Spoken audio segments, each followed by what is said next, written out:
Abandonadong minahan sa Dolomite dahol pa sa may Barangay Sabang, Danao City. Usa ang patay sa maong hitabo. Samtang ang pamilya sa biktima naglisod pagdawat sa kalit nga panghitabo. Ini ang report ni Nico Sereno.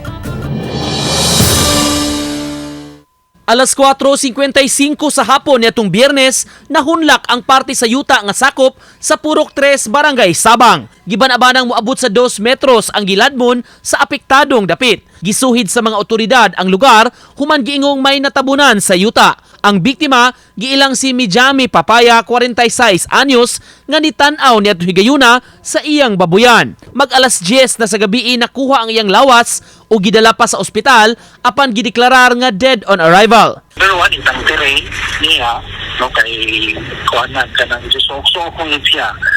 Second, dili sa siya accessible to heavy equipment dayon so kung na maghimo patagkarsada. Samtang matud sa CDRRMO, dili sinkhole ang dapit nga nahugmak.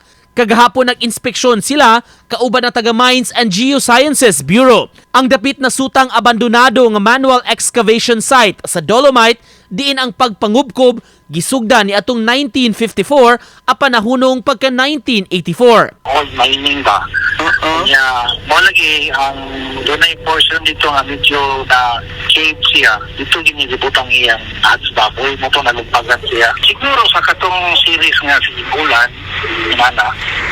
Mo to nakapahumok yun sa iyang luta. Miawhag ang CDRRMO nga magmatngon ang mga tao sa palibot kay nagpadayon pa ang assessment sa mga otoridad sa lugar. Sa nahitabo nitong Biyernes, gipabakwit gilayon ang nagpuyo sa dapit na hitabuan. Ang pamilya sa namatay naglisod pagdawat sa hitabo. Matod sa iyang anak, una niini, may nagtagak-tagak nga parte sa yuta maong mitanaw ang iyang mga ginikanan sa lugar aron pagsusi sa ilang binuhi.